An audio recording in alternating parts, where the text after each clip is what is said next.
turabasuhuje inshuti bavandimwe bakunzi ba Tuzatabarwa TV, tubakundira ko mudukurikira. Imana ibaho umugisha cyane. Turaje muri bya biganiro byacu bihoraho rero, twongeye kugaruka mu biganiro byacu byiza, ibiganiro by'ijambo ry'Imana, ibiganiro by'ubwenge, ndetse turi gutegura na gahunda nziza cyane yo kujya duhura n'abantu b'Imana tukagira bimwe tuganira, tugasenga Imana hanyuma tukagira ibyo dusesengura. Mukomeze mubane natwe. Niba rero wowe ari ubwa mbere ugeze kuri iyi channel yacu ya Tuzatabarwa TV, reka ngusabe ukore subscribe kugira ngo ibiganiro byacu bijye bikugereraho ku gihe. Biba byiza iyo ubikoze, dushyiraho ikiganiro ugahita ubona link, ako kanya rwose notification uhita uyibona. Ni byiza cyane. Ushishikarize na bagenzi bawe bose kugira ngo mukomeze mukoreshe mubihererekanya kugira ngo ibiganiro byacu birusheho kwaguka mu izina rya Yesu. Aha, muri kumwe na Atanazi, ndabakunda cyane. Tuje rero muri ya gahunda y'utuntu tw'ubwenge. Ubushize hari ikiganiro twaganiriye, twari twateguye ibintu bitanu umuntu akora muri sosiyete, hanyuma ibyo ibintu bitanu umuntu agenda akora muri sosiyete, uko ugenda ubikora umunsi ku munsi abantu bakagenda bagucishamo ijisho, bigaragara nk'aho ari utuntu dutoya, ariko utwo tuntu tukagenda tukaguha isura itari nziza mu bantu. Ni mu mwanya rero w'utuntu tw'ubwenge. Umwanya watubanye mutoya, ngira ngo murabyibuka. Twari twateguye ibintu bitanu, ariko tuza kuvuga ku bintu bitatu. Uyu munsi rero ibyasigaye twongeyeho ibindi nka bingahe, turaje kugira ngo nabyo tubiganireho, tujye tugenda turushaho kureba mu by'ukuri ubwenge bwacu bugeze hehe, imibanire yacu n'abantu imeze ite, mbese isura dufite muri sosiyete, isura abantu batubonamo ni isura bwoko ki, ni isura imeze ite.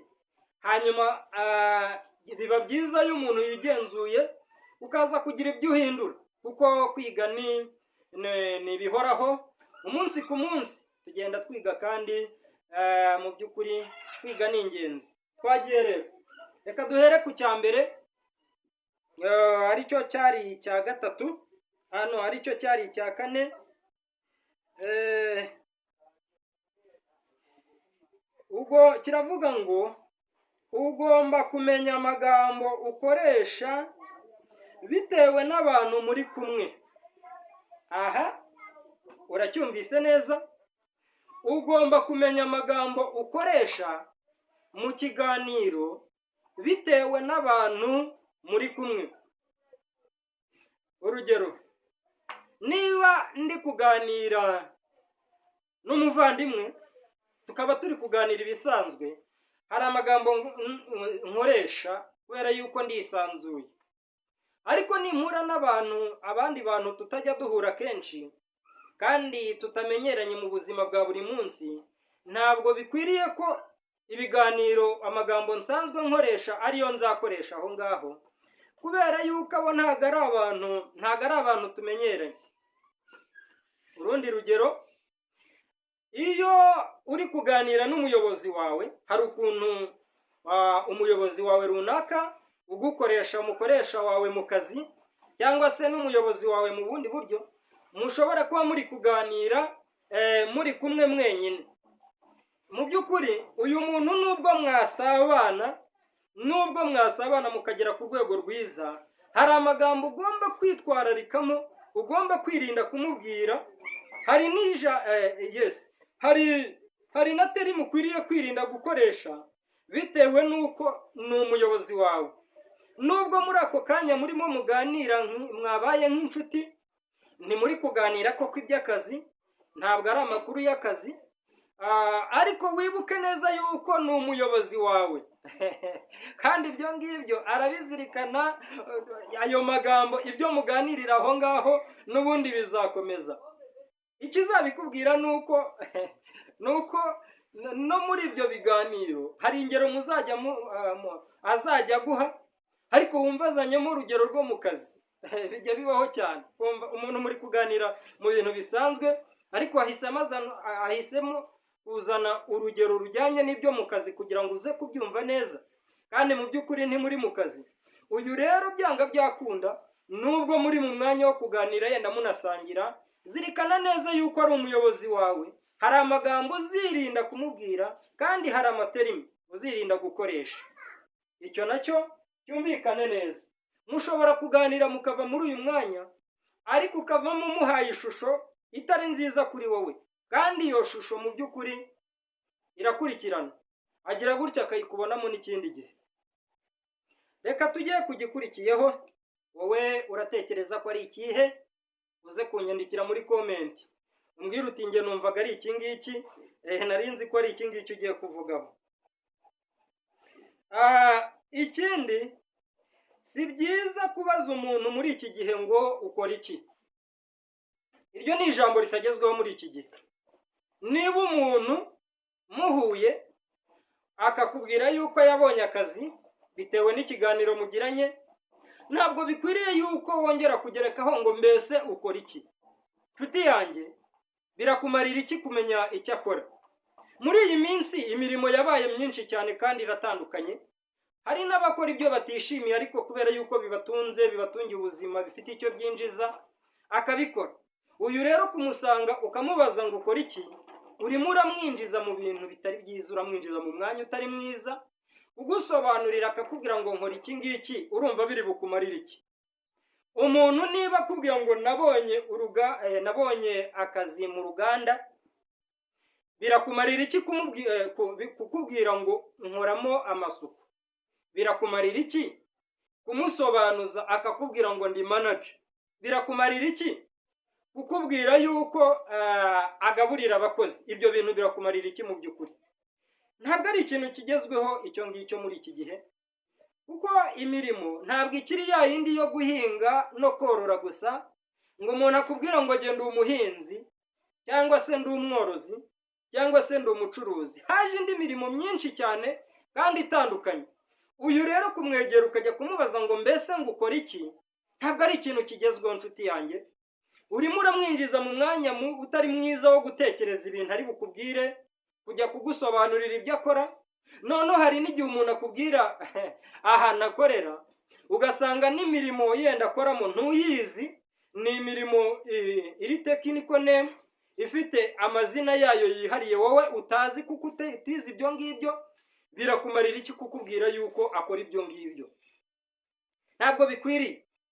Reka nkubaze, umuntu ufite akazi yenda akora amasuku mu bwiherero, utekereza yuko aka kazi karamutunze, ariko kuza kukubwira ngo jyewe nkora mu bwiherero bwo mu kigo runaka, wumva ibyo bintu biri bukumarira iki? Ibi ni ibintu baza umuntu w'inshuti yawe ariko y'inkoramutima, wa wundi uzibye akamenya ibyawe, wa wundi umenya amakuru ye ya buri munsi akamenya amakuru yawe ya buri munsi. Uyu nguyu ni inshuti yawe kandi ya hafi cyane y'inkoramutima. Uyu niwe bishoboka yuko wabaza ukamubaza uti mbese ukora iki, ko namenye ko ukorera hariya, ukora iki?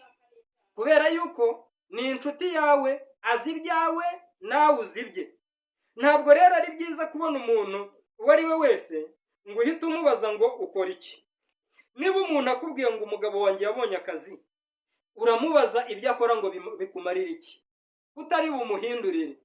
Niba umuntu akubwiye ngo umugore wanjye yabonye akazi, birakumarira iki kukubwira ibyo akora? Kumubaza byonyine ngo ese ngo yabonye akazi akorana ni bwoko ki, ntabwo ari inshuti yawe y'inkoramutima ya hafi. Ibyo bintu ntabwo ari byiza, bituma gucishamo ijisho, akakubona nk'umuntu udasobanutse, akakubona nk'umuntu ufite akabazo mu mitekerereze. Ntabwo icyo kintu rero kigezweho muri iki gihe nshuti yanjye. Icyo kintu kireke. Niba wajyaga unagikora, wirinde cyane, kubera yuko muri iki gihe imirimo yabaye myinshi. Reka turebe ku cyanyuma. Icyanyuma kiravuga ngo si byiza kuba uri muri gurupe runaka ukarwanira kuba umuyobozi wabo. Iki kintu cyumve neza, kuba uri muri gurupe runaka ukarwanira kuba umuyobozi wabo. Tuvuge ufite gurupe runaka, yenda ni abantu musengana cyangwa se ni abantu mujya muhura mukagirana ibiganiro runaka ku ntego runaka, hanyuma mwamara guhura ugahita urwanira kubayobora ndetse bikagaragara cyane yuko uri mutanguranwa. Mu by'ukuri ntabwo ari byiza cyane. Kubera iki? Birashoboka yuko abo uri kurwanira kuyobora batagufitiye icyo cyizere. Birashoboka yuko iyo gahunda uri kurwanira kuyobora bashobora kuba hari n'undi ubayobora bikabanezeza kurusha wowe. Ubwo rero niba iyo ugiye kuyirwanira gutyo ukabikora rimwe, ukabikora kabiri, uhura n'abavandimwe ugahita urwanira gufata gahunda kuyiyobora, mu by'ukuri utangira kugaragaza ishusho itari nziza muri bo. Batangira kukubona nk'umuntu ukunda ubuyobozi kandi yenda ntunabishoboye 100%, ntunabayobora nk'uko babyifuza. Rero icyo kintu ntabwo ari cyiza. Ukwiriye gutuza, ahubwo abagufitiye icyizere niba babona yuko ushoboye kuyobora iyo gahunda, reka babigusabe. Hanyuma niba bigusaba nawe ubyemere, ubikora ubishaka. Ariko witanguranwa ngo uvuge ngo ni ngewe ubayobora uyu munsi, cyangwa ngo utanguranwe ufate gahunda utangire kuyobora. Birashoboka ko yenda hari n'uwo bateganyaga kuyobora utari wowe. Ibyo bintu rero iyo bikoze 2-3, abantu batangira kukubona nk'umuntu ufite ikibazo mu mutwe, batangira kukubona nk'umuntu ushaka hari kwibonekeza, reka mbyite kwibonekeza imbere yabo. Ntabwo ari cyiza cyane rero, kuko iyo shusho ntabwo ari nziza abavandimwe baba bagufatamo mu by'ukuri. Nibyo twateguye kugira ngo tuganireho uyu munsi. Ibiganiro byacu bihoraho. Turabashimira ko mubana natwe umunsi ku munsi rero, kandi aho muri hose mu bihugu bitandukanye by'isi turabakunda, tubakundira ko mubana natwe.